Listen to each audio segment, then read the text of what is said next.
She said, "Saab kaise? Theek hai, everything all right." I said, "Was this the only when I'm presenting my subject to the man, and now you trying to say, are you okay, are you all right? But then that was a meeting, it was overhead rush, so I thought, like, what I said, I think he has given up, I don't think he's there. But then the team and we all got together and we made it. So, yeah, so I can continue. You want to ask them? It's interesting how the public is so comfortable with the idea of tortured artists, but the heartbreak required. Say torture, They're very comfortable. great work because of that. Yeah. But I want to know what your reaction I just was. want to acknowledge, back to your earlier question, which was the detail, the amount of detail across every piece of filmmaking and series making that we're working on here. It's very rare, right? To write the music, be that involved in the set design, the costume design, and the script, and every piece of this. It's like very, very rare. That's what you asked earlier about what are you looking for in that. It's an incredibly rare thing. He writes, he directs, he edits, he does music, he does art. I'm also the spot boy on my set. I do everything. What is it that you don't do, is my question to you. Yeah. What is it that you can't do on your set? If I'm cooking the meal for the unit, that's the only thing I do. Chalo, noted. But honestly, Sanjay just said, about how he was meeting the most powerful man in the entertainment business, and you have had a singularly, probably the largest singular influence on movies and entertainment across the world. And I know that the answer to this question is probably going to fill up a book. But how has the journey been for you? It's surreal. It's very surreal because I love this so much. As a fan, I am a member of the audience. I'm a very passionate member of the audience all the time. So the idea that I could even be around folks like Sanjay is amazing to me every day. So for me, the personal part of that is that I always tell people, if you really want to, successful in what you're doing, make sure you're doing something that you really love, because the hours are terrible. That's a lot of work, a lot of time, but it never feels like work if you're doing something that you love, and this is something I really love. And being able to understand how difficult it is. I mean, when you were describing the world to me in that first pitch, I'm sure 9 out of 10 places you went, they probably said, that's expensive. And you have to be able to see, yeah, that might be expensive, but it's also going to be incredible. It's also going to be spectacular. It's also going to be singular, which is always what you're looking for, something that is singular. And would this be a good time to also ask you what the future of the entertainment industry is looking like? Well, look, I have no more insight into the future than anybody else. I do think what is happening over time is that people, the influence that the internet has had on entertainment is mostly that audiences have come to expect things like everything else in their life. When they want it, where they want it, how they want it, more control over it. Yeah, and I do think that this idea of walking into a movie theater and surrendering for 2 hours, as much as that is a romantic thing that I love to do as well, most people in the audience now are watching the movies for the first time at home. And when they're doing that, the dynamic is very, very different. So you see a movie in the theater and it's much, much bigger than you.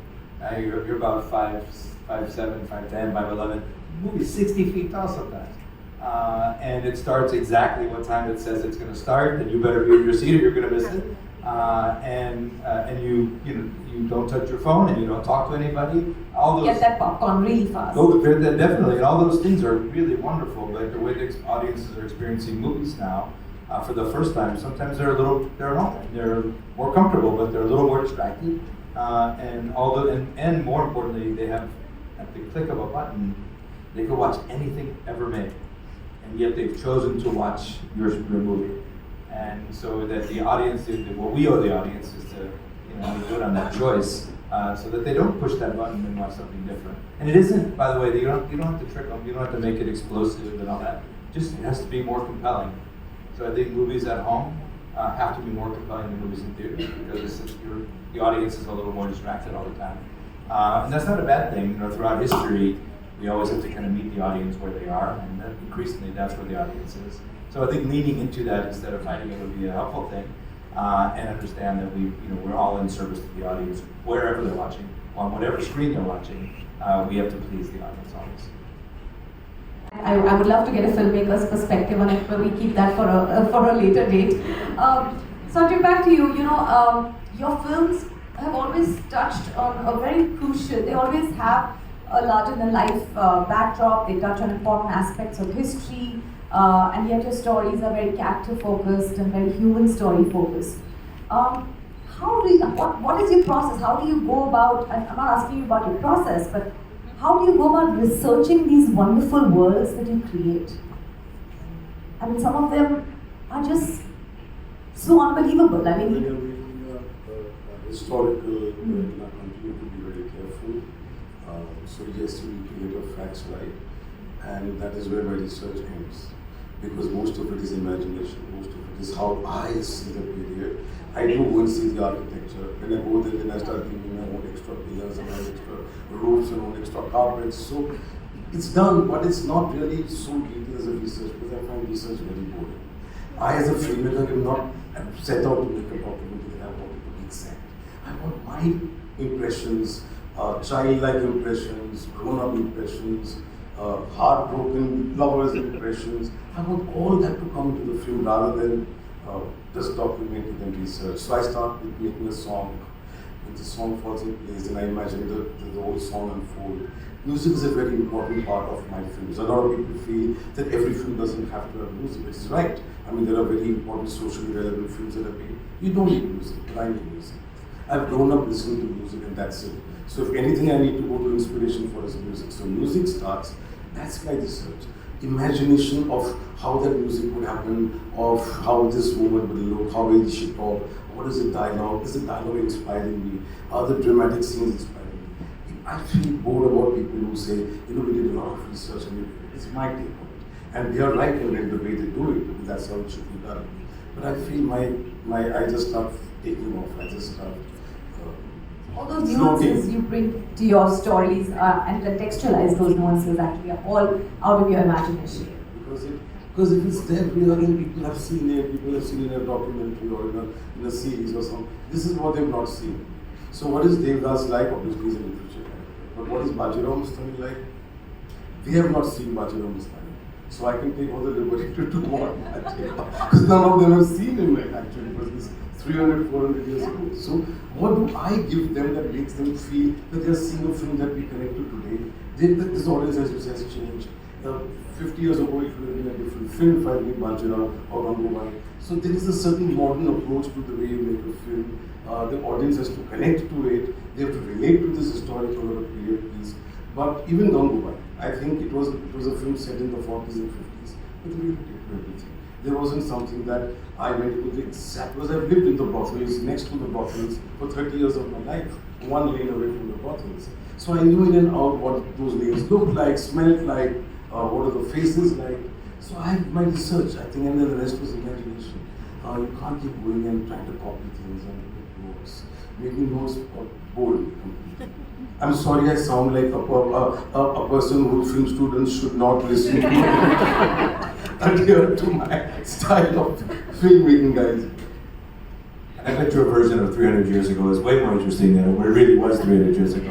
Yeah, that was where I was leading. He's our most treasured, creative mind in our country. He's the one with the creative vision. His storytelling is always something we don't expect. It's spectacular. I want to know what you think is Sanjay's unique brand of storytelling, and what's the magic that you see in his art sitting there in LA? Besides his driver calling him. I think I've said some of them, but I think it's that the range of the work. For me, when I think of your career, thinking about silence, thinking about black, thinking about Gungamai, thinking about this and the difference, they're wildly different storytelling. It's wildly different worlds that you're building out. And this ability to strike that right balance between style and drama and substance and how you move a story. That I think it's very, very, very unique. And the images you put on screen and the way that they move you emotionally, sometimes it's in a tiny step in the dance, or sometimes it's in the line of dialogue. It's subtle and it's unbelievably impactful for as much work that goes into it. You seem to invest a lot in little movements of emotion. The thing that takes you from being a little bit sad to very sad, or a little bit excited to very excited. It's a beautiful, beautiful art form. So I think that's the thing, and that comes from all the attention to detail we talked about earlier. And from a Netflix point of view, what can we expect from Hira Mandi? Mutiny in the ranks! Then the manager comes and says, Madam has to go a little early, or Madam has to take a break. Madam chill, can Madam just take a break and just go for it? But they're so lovely. When they come out, they can walk away with anything, any sin they can walk away with. Just step out of the van. You're just looking at them as they walk past. Then they take the paper and they start talking and you say, oh my God, worth it, I paid for another 1 hour if they have to, but doesn't matter. They're such wonderful girls, and I had a blast shooting with them. So, no, they're not perfect. They will, by the end of the 8th episode when I finish, I will be saying that yes, that was a perfect answer. Thank you so much. Sanjay sir and Ted sir. Oh, right. Hi. I'm Nupur Matkar and I'm a student of Ramesh Supi Film Academy. My question was for the both of you is how has storytelling evolved over the years for a younger audience, and how has it been made palatable, because now they are a big part of the creator economy on social media?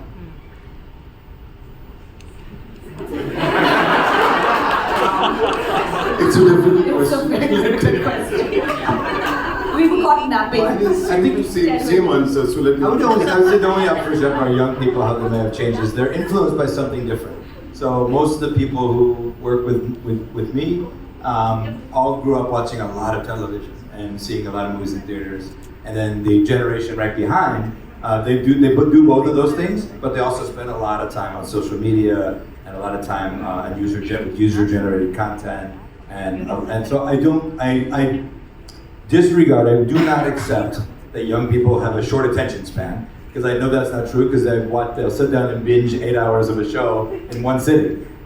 So I do think the influences is the biggest change in what's it going to be like when you have spent 2 or 3 or 4 of the hours a day they used to spend watching movies and TV, watching content in social media platforms and user-generated content, and how that's going to influence the content that you create, that you ultimately create. That's probably different generation over generation.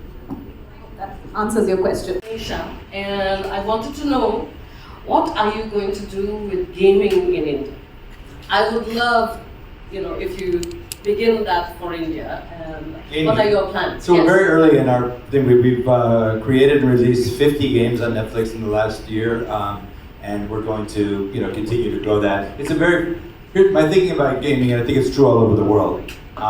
People a decade from now will be spending a lot of time watching movies and television shows and playing games. I know that's true. I don't know what the mix is going to be, so we want to be part of the game world because I think it's a different way of creating worlds and telling stories. And I think what we'll do in India is going to be the thing we do all over the world, is create those worlds and tell those stories that are unique and loved by the local audiences. Thank you. Wonderful conversation. With really, genuinely, I have goose flesh. You can check. I have goose flesh. So 2 of the greats, like Ted Sarandos, like the man of the moment, the impact he's had on the global entertainment industry is just incredible. It's so incredible to work with him as a team, and I say this on behalf of everyone, how he inspires us every single day. And really, Sanjay, I don't know how to say this, like the absolute true visionary, the magician creator from India to the world. I cannot, and please mark my words, I have seen everything that is being created, that is being cooked in the kitchen. Hira Mandi is going to be an absolutely special gift to the world from India. I'm at a loss for words, and I really want to call out Manisha, Sonakshi, who've given us so much to think about, to look forward to. I think we need to do a little something more. Can I speak a few words about you before you? No, because I'm not sure what you say. Here is a lady who looks so so beautiful, and so gentle, and so polite, and so kind. She's nothing of the sort. It is another game, it's another moment. Whenever Prerna tells me that Monica is coming today, I'm finding my bag to get out. But I think wonderful spirit, wonderful kind of standing by you. What do you want? How do you want? Guiding us in the right point, telling us how the audience abroad thinks, how an audience in the other parts of the world think, and what else can they do for us. So I'm extremely grateful to you, Tanya, and of course to Ted for this very, very special moment in our I can say, besides your magic, you're also extremely adorable. I have to say this. And we also, yes, and that is true. You're playful, adorable, and I think we have to get you to make a comedy. I was sitting there and I was like, the next one has to be a comedy project. Season 2, whatever. So I think it's time to just give you guys another sneak peek and absolutely gorgeous look into the world of Hira Mandi. That's a bonus, guys. So can I please ask backstage to cue the second sneak peek? Very nice, very nice.